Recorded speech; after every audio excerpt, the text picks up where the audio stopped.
Dihadapi tantangan itu adalah dengan jiwa kita, dengan dua limah yang bermain itu yang harus mampu kita pisahkan sebagai seorang mukmin. Di mana tantangan kalau kepada Nabi Allah Ibrahim, di mana itu adalah yang sangat memang berat. Hanya para rasulnya saja yang sanggup sebagai ulil azmi. Tantangan kepada kita adalah lebih ringan tapi cukup berat dalam hati kita.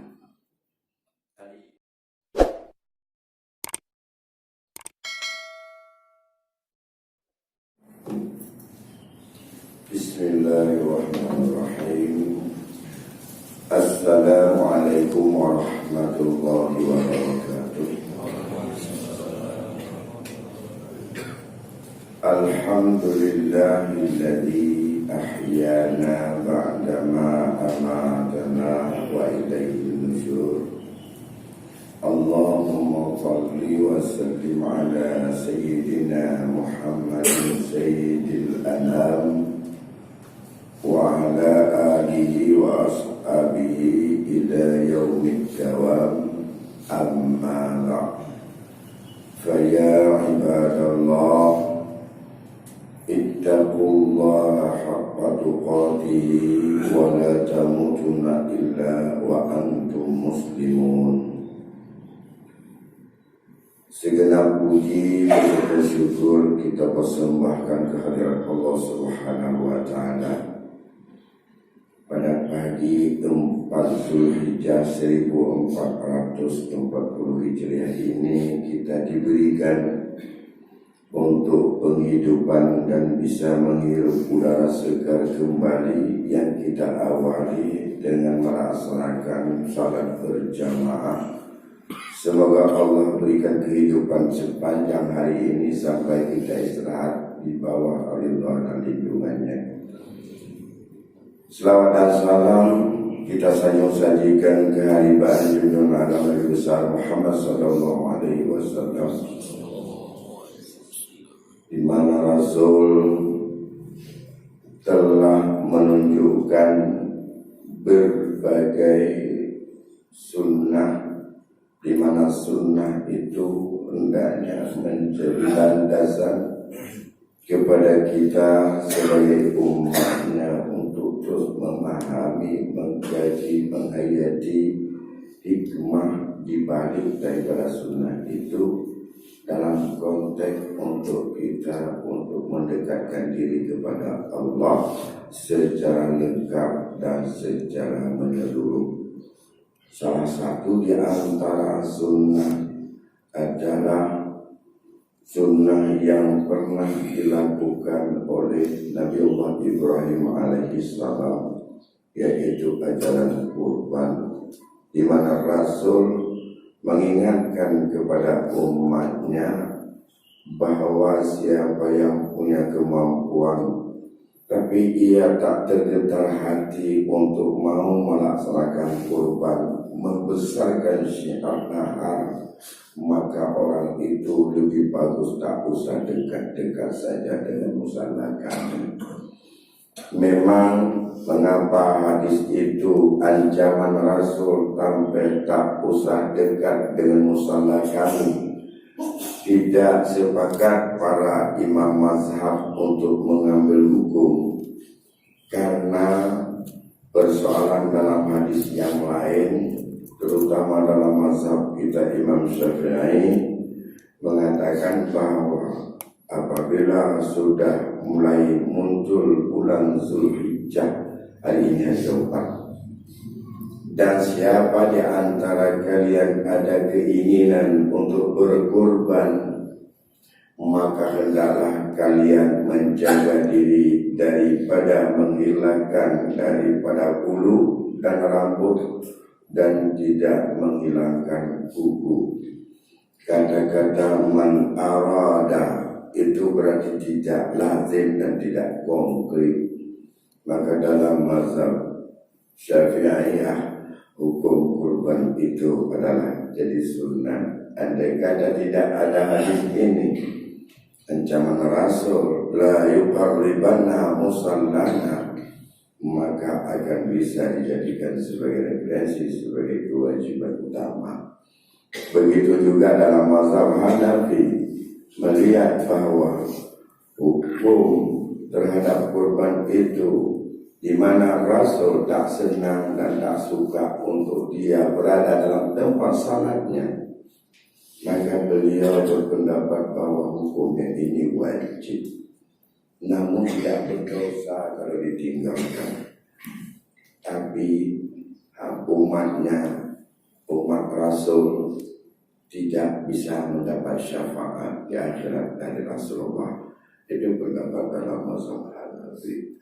Oleh karena demikian, Bapak Ibu yang berbahagia, pada pagi ini kita masih diberikan kesempatan untuk kita beriktikaf sejenak dalam masjid yang mulia ini. Bapak-bapak dan ibu-ibu, jamaah subuh, Bapak Rahman, dan juga Abah, seluruh hadirin yang berhadir yang saya muliakan.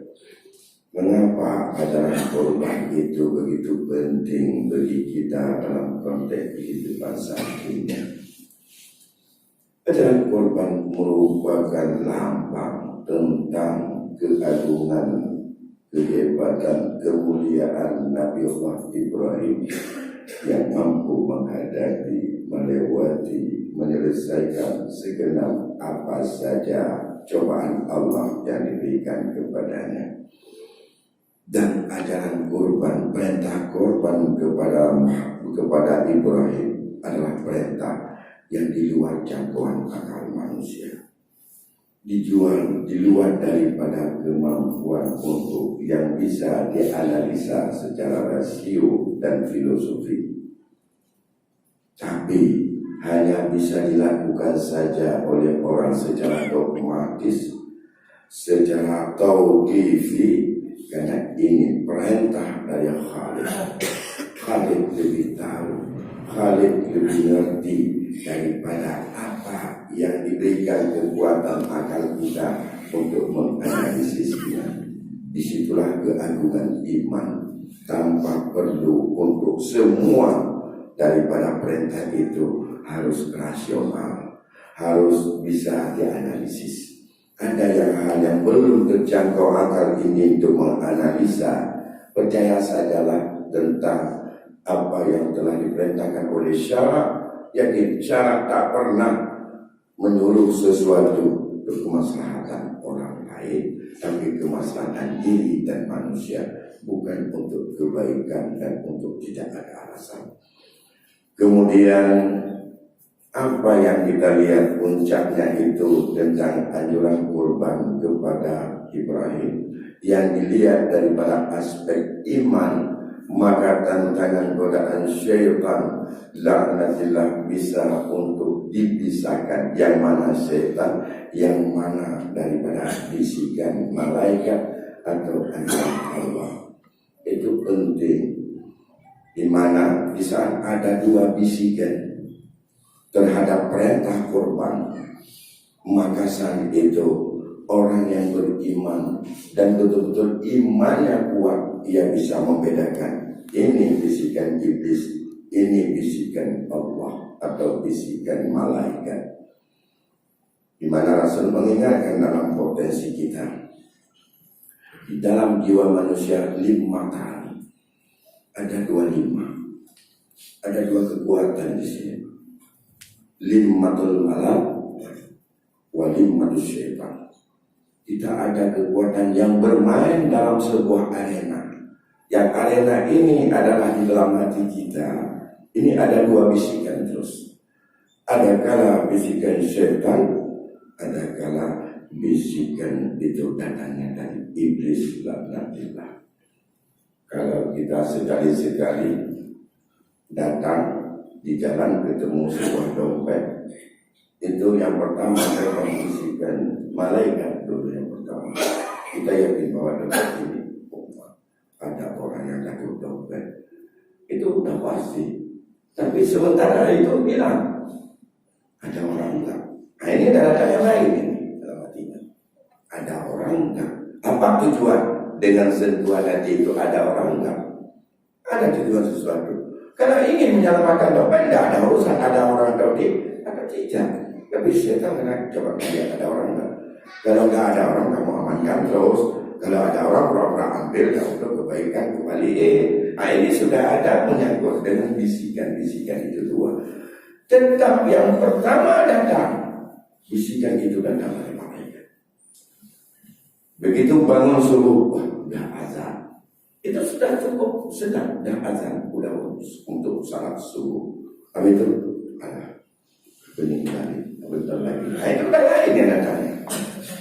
Maka bagi seorang mukmin yang baik akan betul-betul mampu untuk bisa selektif. Dan itu kita temukan mengapa Nabiullah Ibrahim, Siti Hajar, Ismail dan kedua-duanya saat itu adalah merupakan saat yang sangat untuk bermain dalam jiwanya dua bisikan itu. Tapi Ibrahim tahu yang mana bisikan itu datang dari Allah, mana bisikan itu sumbernya dari syaitan.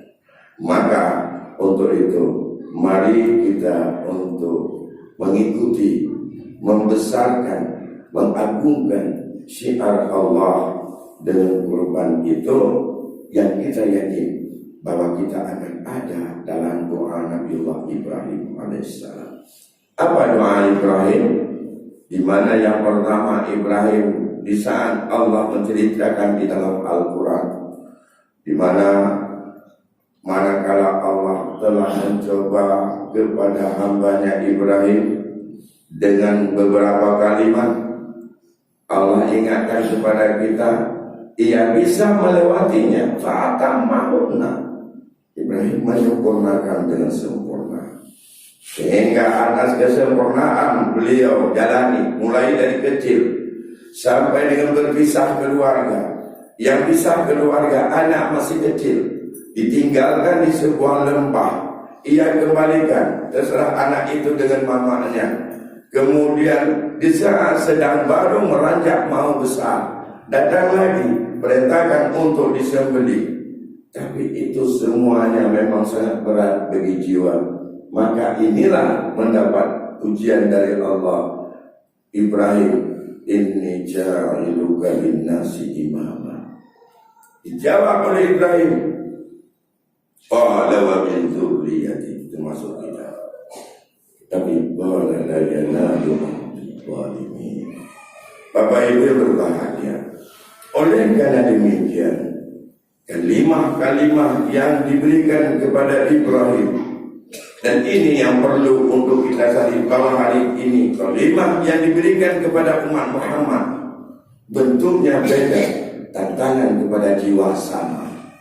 Karena semua harus dihadapi tantangan itu adalah dengan jiwa kita, dengan dua limah yang bermain itu yang harus mampu kita pisahkan sebagai seorang mukmin. Di mana tantangan kalau kepada Nabi Allah Ibrahim, di mana itu adalah yang sangat-sangat memang berat. Hanya para rasulnya saja yang sanggup sebagai ulil azmi. Tantangan kepada kita adalah lebih ringan tapi cukup berat dalam hati kita. Hari ini yang bertempur dalam jiwa kita antara sayang dan benci adalah misi setan, di mana gejolak narkoba yang merajalela. Narkoba merupakan bagian daripada khamar. Khamar merupakan pintu masuk setan untuk membuat manusia saling untuk bertengkar. Khamar pintu masuk daripada syaitan untuk membuat manusia ini saling membenci dan saling dengki. Khamar untuk membuat hati manusia tersumbat supaya dia tak ingat kepada Allah di saat-saat tertentu. Khamar juga yang membuat umat ini berat badannya untuk bangun salat dan memenuhi panggilan azan. Dan ini yang diceritakan oleh Allah. Apakah kita ada yang membuat penelitian masalah ini atau tidak? Wallahu a'lam. Sebenarnya hikmah masyarakat di saat Allah mengatakan bahwa innama yuridu syaitan ayyuqi'a bainakumul adawata wal baghdha'a fil khamri wal maisir. Ini besar sekali ini. Apakah dengan cara-cara yang begitu hebat, yang tiap hari menghabiskan energi yang begitu panjang untuk mengejar daripada bandar narkoba, untuk mengejar manusia bagaimana untuk jauh dari bahaya narkoba, cukup banyak. Bahkan hampir semua manusia hari ini khawatir terhadap ancaman itu terhadap generasi dan anaknya. Tapi siapa yang menyadari bahwa itu semuanya obatnya adalah kembalikan mereka, ikat hati mereka dengan Allah. Mengapa ini yang tidak dikembalikan? Kalau tidak kita untuk saling merebut tentang limah setan, supaya kita mantapkan jiwa dengan limah malak, maka masalah besar itu, judi dan narkoba, merupakan inangnya segala kejahatan. Ummul mungkar, ummul khabisa. Di belakangnya akan datang pencuri, di belakangnya akan datang bermacam kejahatan lain. Maka dikatakan oleh Allah, innama syaitan, betul-betul syaitan itu akan memantapkan dalam jiwamu, ayyuqi'a bainakumul adawah, akan memantapkan, akan menancapkan, akan menggoda terus dalam hati di antara kalian itu sifat kebencian, sifat permusuhan, wal baghdha, dan sifat kebencian. Dan ini dalam rangka untuk bagaimana mencabik-cabik ukhuwah ini dengan bermacam background dan langkah. Dan kita dua sebab yang paling utama yang akan sampai tujuan manusia ini akan terpecah, ukhuwah akan hancur. Dan dua sebab itu saja.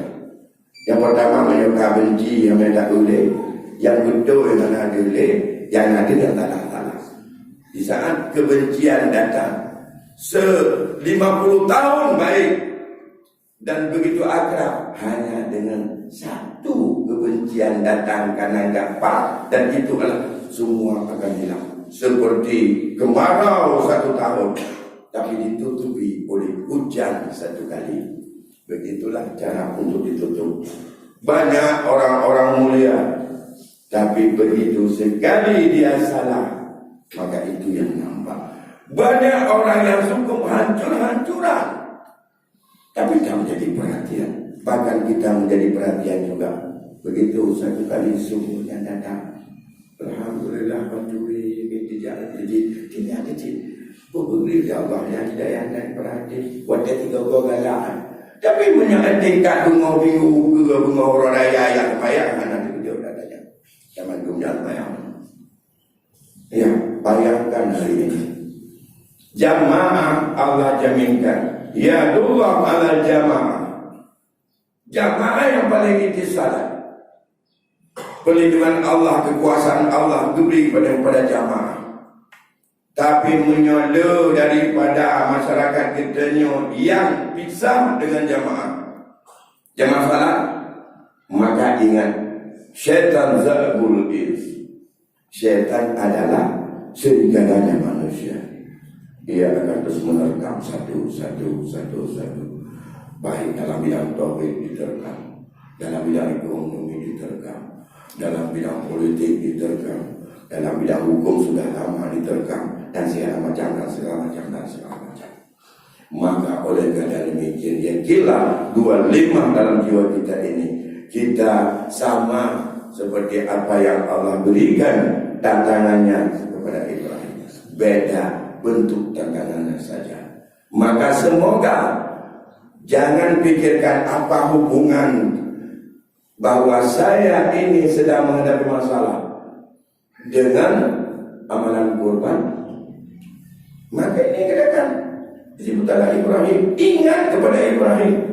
Bisa saja Allah dengan kita agungkan dan itu kita berada la yanalu adad, kita berada di dalam doa Nabi Ibrahim. Jadi tidak hanya pada dirinya, tapi hendaklah kepada zuriatnya juga. Semoga kita diberikan kadang-kadang taufik dan hidayah Allah kepada masyarakat kita dengan kita agungkan kurban itu. Mari kita syaratkan, masih ada 2 minggu lagi, semoga amalan kurban semakin berkembang, semakin membudaya, dan semakin bermaju, dan semakin banyak yang berkurban. Tidak ada alasan tak sanggup, semua sudah sanggup. Kalau dalam definisi Imam Mazhab Syafi'i sudah sanggup semua.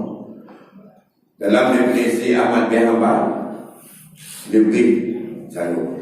Kalau tidak ada apa-apa hari ini dan ia bisa dan ia mencari hutang, ada orang yang berhutang, mau untuk membeli hutang dan dia diperhitungkan bahwa ke depan sanggup dia bayar, itu juga sanggup menurut dalam mazhab Ahmad bin Hanbal atau mazhab Ahmad.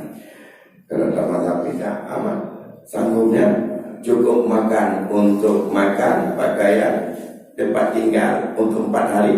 Lebih dari itu ada lebih nilai 1 kambing, dah sanggup. Apa 4 hari? Hari raya, tasyrik pertama, tasyrik kedua, tasyrik ketiga. Untuk 4 hari ini cukup tak untuk makan kita dan keluarga, kekayaan kita? Cukup tak pakaian untuk kita pakai 3-4 hari ini? Cukup tak untuk kita tempat tinggal 3 hari ini?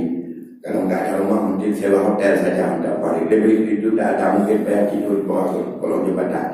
Tapi ada lebih dari itu. Dia tidak minta alam turun baju hari-hari.